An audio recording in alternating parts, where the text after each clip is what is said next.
Graham Watson, Liberal Democrat MEP for the South West, and of course Bristol. You've just come out of the pitch. How did it go? Well, I think it went extremely well. The bid is much better prepared this year than it has been in the past. I think we've learned from experience.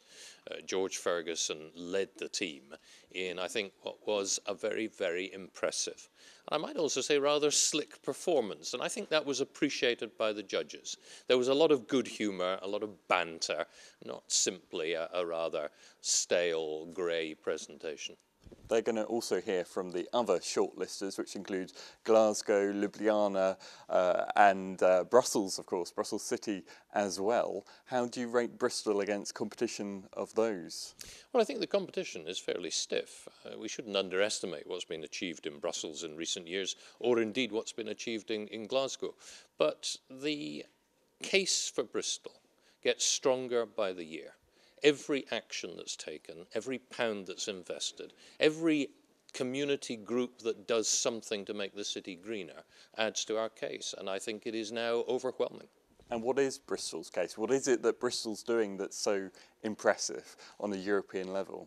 Well, Bristol is simply the UK city that is thinking most about how to live sustainably, about how to make sure we can hand down a planet to our children and our grandchildren which they can safely inhabit. And that has to be done much more widely, right across Britain and right across Europe. This is an EU initiative.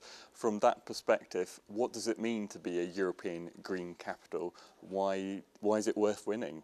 Well, it's not only a recognition at European level of something already recognised in the UK, that Bristol is Britain's leading green city, but it's a recognition too that there is innovation in the city that will help to bring in people and help to bring in investment. This is not simply all about being tree huggers. This is about a successful business future and creating jobs in the city.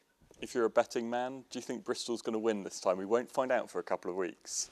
Well, I'm keeping my fingers crossed.